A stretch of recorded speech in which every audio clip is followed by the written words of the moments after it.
Korça njihet si qyteti i artit dhe kulturës, e si i tillë nuk i mungojnë artistët. Teatri Andon Zako Çajupi ka pjesë të tij aktorë të talentuar, të cilët prej vitesh nuk e braktisin skenën, janë aty për të sjellë shfaqje nga më të ndryshmet, drama e komedi që ndiqen me kërshëri nga publiku. CNATV sjell për shikuesit një nga aktoret e reja, kjo për shkak të moshës, pasi prej disa vitesh ajo është pjesë e trupës së teatrit. Bëhet fjalë për Ilda Pepin, mbase për ata që e dëgjojnë këtë emër, menjëherë do të bëjnë lidhjen me aktorin e mirënjohur Andrea Pepi. Ilda është vajza e tij, e rritur me aq përkushtim nga dy prindër, të cilët kanë sakrifikuar për të edukuar fëmijët e tyre. Sakrifica më e madhe për Ildën është ajo e babait, idhullit të saj, shembullit më të përkryer që një vajzë mund të ketë në jetë. Me shumë nostalgji, Ilda tregon lidhjen e saj të fortë me teatrin, duke konsideruar si një nga dashuritë e saj më të mëdha. Ajo kujton momentet e para kur babai i saj e merrte gjithmonë me vete në aktivitete, e bënte pjesë të tyre për t'i lënë trashëgimia aktrimin. Do ta quaja një nga dashuritë mia më të mëdha. Teatri ka nisur për mua që në moshë shumë të vogël. Ndoshta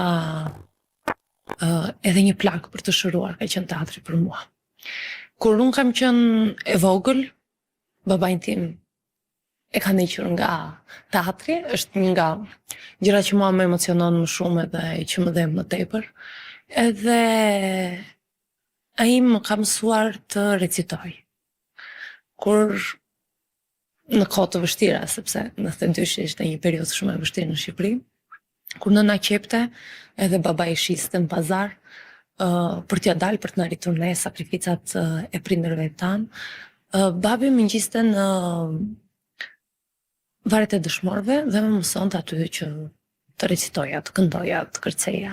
Dhe ka qenë gjithmonë një dëshirë shumë e madhe. Kur e shikoja të gjithë qytetin para meje, kam patur shumë dëshirë që të mos ishte vetëm babai spektatori, por të ishte i gjithë qyteti. Edhe kështu nisi si një lojë, nisi si një dhimbje, nisi si një ëndër, edhe pastaj u bë një dashuri shumë e madhe, një dashuri pa të cilën them që do të ishte e vështirë të jetoja, ose do ta quaj një dashuri që jam e sigurt që asnjë mëngjes nuk do të më thotë sot nuk të dua. Është një dashuri për të cilën aktori punon, lufton, jep shumë nga vetja, vuan, sakrifikon, por që sa vjen dhe rritet, nuk është një dashuri që me kalimin e kohës zbe, pavarësisht se jeta në teatr, jeta në aktrim, jeta në art, nuk është aq e lehtë, nuk është aq e shtruar sa ti mund ta kishe ndëruar, se të gjitha ëndrat fillojnë pak nga pak, zbehen, pastaj ti kupton që ke bërë gabim, i rikthehesh prap. Por nëse unë jam sot, kjo që jam, me të mirat, me ato veçoritë e mia, jam prej babait. Sepse gjithmonë kam dashur ta imitoj atë. Ka qenë idulli im. E shikoja që shkruante, fillova të shkruaj. E shikoja që kërcente, sigurisht doja të kërceja më mirë se ai. E shikoja që aktronte, por e kam parë në moshën 15 vjeç. Edhe kjo ka qenë ndrejme më e madhe. Në një moshë mjaft të vogël, 6 vjeçare, Ilda është ngjitur për herë të parë në skenë. Roli i saj ka qenë në teatrin e kukullave, ndërsa nga grupi pjesëmarrës i fëmijëve, vetëm ajo është sot aktore. Ndërsa e pyesin për rolet më të përzemërta, Ilda veçon shfaqjen 8 femrat, ku në krah të saj ka luajtur me aktorët më të suksesshëm të skenës shqiptare. Ajo e konsideron fat që ka arritur deri këtu dhe nuk le pa përmendur edhe bashkëpunimin me Koço Qendron, duke pasur parasysh se aktori Qendro ishte në moshën 93 vjeçare në atë skenë. E kam nisur me teatr kukullash. Kam patur një rol aty, kemi qenë një grup fëmijësh të rinj, nga i grup vetëm unë jam bërë aktore, me regjinë e Ligoraq Rizës. Ajo ka qenë shfaqje e parë, por për të parë në skenë kam dalë 6 vjeç. Rolet e mia në teatr janë disa, ftesa që ka ardhur nga Leti Lako edhe nga Altin Basha, që jam studentja e tij edhe është një fat për mua që kam qenë studentja e tij. Ato më kanë dhënë forcë, ka qenë shkollë, ka qenë një eksperiencë shumë e bukur, shumë e vlefshme për mua. Teatr, kam filluar me role të vogla, sa të krijosh besimin. Besoj se roli që ka bërë më shumë bujë tek unë, për mua në teatr ka qenë roli tek 8 femrat. Ka qenë një eksperiencë shumë e bukur te tyje. Ishte fat për mua të luaja me Ylkën, me Raimondën, që nuk i kisha takuar kur në skenë, sepse pas kuintave gjithmonë, me Olta Dakun. Ka qenë një eksperiencë shumë e bukur dhe ne kemi bërë shfaqje shumë të bukur. Por edhe rolet e tjera më kanë pëlqyer, i kam dashur.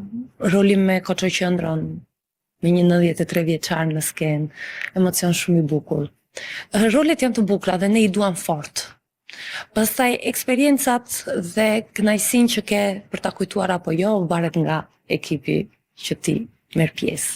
Por që besoj se të gjithë aktorët rolet i duan fort. Nëse do të duhej të zgjedh mes dramës dhe komedisë, Ilda preferon dramën, e kjo për shkak se në Akademinë e Arteve ku ka studiuar, ka patur rolet kryesore më të vështira të dramaturgjisë. Ndonse prirjen e ka tek drama, ajo mjaft mirë përshtatet edhe tek komedia. Ilda thot se trendi viteve të fundit është pikërisht komedia, e nëpërmjet shfaqjeve të ndryshme janë përpjekur të shkojnë aty ku do publiku.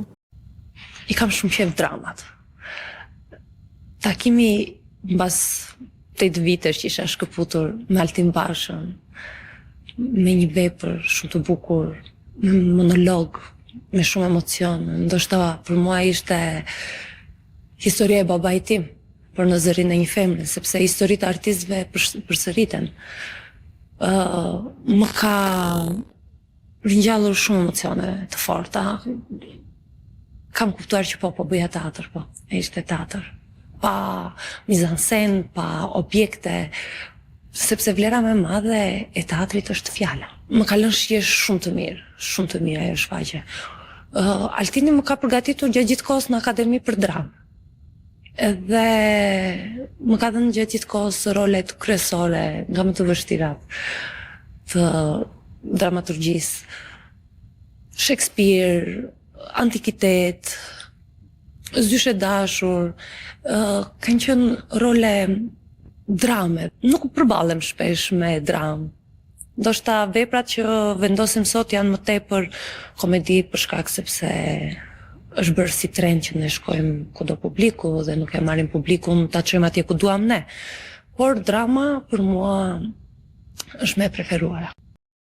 Një aktore shumë e thjeshtë dhe me një karakter të veçantë nga të tjerët, kthimi në Korçë për të nuk ka qenë aq i lehtë, ndërsa tregon se edhe rolet më të vogla i mjaftojnë për të kënaqur publikun, e mbi të gjitha shpirtin e saj artistik. Ajo që të bën përshtypje është thjeshtësia e saj, siç thotë edhe vetë Ilda, nuk ka jetuar për të kapur majat, por për të qëndruar në skenë me besimin e publikut, që ka fituar mjaft lehtë në Korçë. Për të, kjo është kënaqësia më e madhe e të qenurit aktore. Çfarë dua të arrijë në të ardhmen? Nuk e di. Dua thjesht të jem këtu, dua të luaj, dua të jem në skenë. Nuk kam jetuar kur për të kapur majat, për egoizma të mëdha, jo. Kam dashur që të kënaq publikun, të kënaq shpirtin tim, edhe me role të vogla, s'ka rëndësi. Edhe me role të vogla, me një rol shumë të vogël, unë jam nominuar në festivalin e madh që bënte Tirana, ndër aktoret e reja më të mira, por kthimi në Korçë nuk ka qenë shumë i lehtë. Kur kthesh nga Tirana, por kam kuptuar që thjesht me dashuri mund t'ja dalë çdo gjë. Nuk ka tërmbetje. Le të ngelen pas. Unë dua vetëm me dashuri t'ja dalë çdo gjë, sepse është e vetmja gjë që kam. Mirë, deri diku ja u kam thithur besimin publikut. Është kënaqësi e madhe kur ti ke foto mbas shfaqjes e mbushur plot me buqeta lulesh. Kjo është kënaqësia e aktorit. Do të thënë, ti punon, lufton, net pa gjumë, mërzitje, përpëlitje, të gjitha vetëm për të parë në fund publikun që të shikon në sy dhe duart roket. Pepi nuk ka talentin e vetëm aktrimin, e rritur në një familje artistësh, me babain aktor, shkrimtar e regjisor dhe me vëllain piktor, duket se ka marrë talent edhe për piktur. Këtë talent ajo e ka shfaqur në karnavalet e Korçës, ndërsa është kthyer edhe në një stiliste për veshje të ndryshme në këtë aktivitet. Ndër punët e saj më të mira, ajo që mbetet e preferuara dhe më e dashura për Ildën është Shqiponja, e stiluar me aq mjeshtëri nga aktoria korçare, si një risi për karnavalet. Karnavalet e Korçës filluan për mua si një detyrim ndaj punës. Por në përgjithësi nuk më pëlqen që të dal një lloj si të tjerët dhe gjithmonë mundohem dhe kam shumë dëshirë që të gjej disa gjëra ndryshe dhe të dalë ndryshe. Dhe kështu filluan dhe karnavalet. Kisha një veshje të caktuar, për herë të parë provova të sjell maskën vetëm me xixa, pa vendosur maskë, duke lyer fytyrën time komplet si një maskë. Vitin tjetër fillova të bëj kurora me lule dhe derisa arrita në puna ime fundit të karnavaleve, një shqipor. Sepse gjithmonë artisti të gjitha akumulimet që ka, të gjitha mërzitjet, emocionet, të gjitha i nxjerr në anë të artit. Nëse unë kam prirje ndaj pikturës, e kam nga e bukura që kam mësuar nga vllai im, sepse shumë gjëra sot që kam, ja dedikoj prindërve të mi dhe vllait tim, sepse ata më kanë mësuar, ata kanë qenë ata që më kanë formuar, muzikën që kam dëgjuar, veshjet e mia, përkrahja, ata që më kanë thënë po, për çfarë do lloj gjëje. Edhe e fundit ishte shqipoja që kam sjell. Ishte një punë për të cilën në fund jam habitur dhe vetë. E nisa si një sfidë me veten.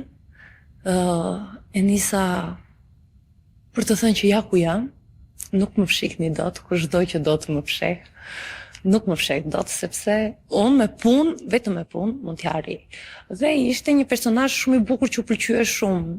Kjo gjë më emocionoi, kjo gjë më dha kënaqësinë, më vjen shumë keq që sot e kam dorëzuar shqiponjën time, sepse çdo ditë që vija në teatr, vija me idenë për të thënë, unë nuk ja dal dot. Dhe çdo ditë punonjësit e teatrit më prisnin me shumë dashuri, sepse nëse ne bëjmë një punë, jemi gjatë gjithë kohës të rrethuar me njerëz edhe marrëdhënie, marrim dhe japim. Ata çdo ditë më inkurajonin, më thoshin fjalë të mira, ndonjëherë më thoshin jetë shmendur, se si o ta bësh, nuk e bën dot, lere, mos u merr.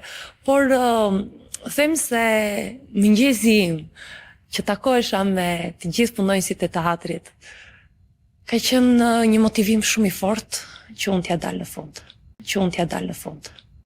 Lidhja e Ildës me teatrin është e papërshkrueshme, me plot emocion, punë e sakrificë, me mërzitje dhe gëzime në të njëjtën kohë. Aktoria Korçare me siguri do të lërë gjurmë në art e do të përfaqësojë më së miri një model krenar të një familje e Korçare plot me vlera